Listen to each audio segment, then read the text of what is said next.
Bien, regardez. Selon Aaron Cohen, qui est responsable des modules de commande des années 1969 à 72, ainsi que des services Apollo de la NASA, le module de commande percutera l'atmosphère supérieure à la vitesse de 40 000 km/h.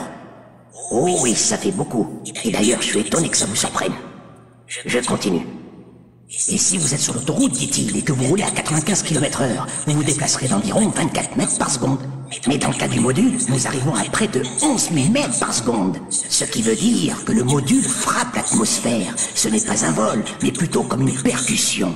À cet effet, pour protéger la capsule, les ingénieurs ont fabriqué le plus grand bouclier thermique jamais conçu. Leur entrée dans l'atmosphère est dangereuse à cause de l'énorme chaleur qu'elle produit. Dans ce cas-là, le bouclier thermique protège le module de commande pendant les quelques minutes que dure sa traversée. Par la suite, un porte-avions attend l'arrivée des astronautes en mer à peu près à 3 km de la surface terrestre. Et tous les parachutes se déploient pour ralentir le module. Maintenant que la difficulté est passée, il ne reste qu'à apprécier la balade et le point final de chaque mission se termine par un plouf. Jusqu'à là, tout le monde me suit. Maintenant, j'aimerais attirer votre attention à propos de l'illustration qui va suivre. Il n'y a rien qui marche, nom de Dieu. Faudrait peut-être penser à changer les piles. Bien, comme vous le savez, si vous mettez une poêle chaude sous un filet d'eau, eh bien la vapeur ne manquera pas de faire son apparition. Je pense que vous saisissez l'idée. Bien, maintenant analysons quelques séquences authentiques d'amérissage provenant de la NASA. En effet, il s'agit là d'un plouf d'Apollo 15. De par sa belle aventure en entrée dans l'atmosphère et les températures mises en jeu, notre module n'est pas censé se transformer en machine à fumée blanche. Ah, il me semble que cela vous parle. C'est bien ce qui me semblait. Tenez, ici nous apercevons maintenant le splash du vol d'essai de la capsule Orion. Cette fois-ci, allons-nous la voir se transformer en fumigène? Je vous le donne dans le mille? Apparemment non. Logiquement, on aura plutôt l'impression que ces modules ont été lâchés de l'arrière d'un gros porteur.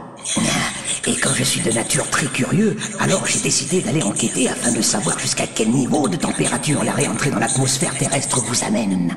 Tiens, juste une simple recherche sur Google à la portée de tous peut nous ramener vers une piste. D'ailleurs, c'est comme ça que je me suis pris. Alors, j'active la commande vocale.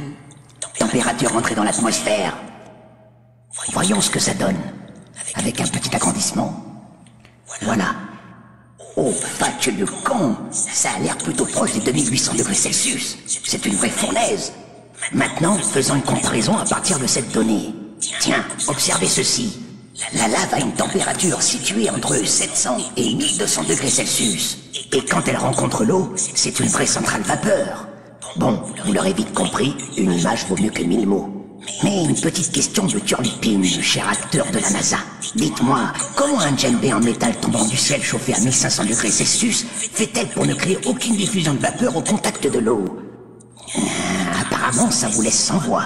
Et j'imagine bien qu'en m'adressant à mon public, vous vous demandez quel est le temps de refroidissement nécessaire avant que quiconque ne puisse la toucher en toute sécurité.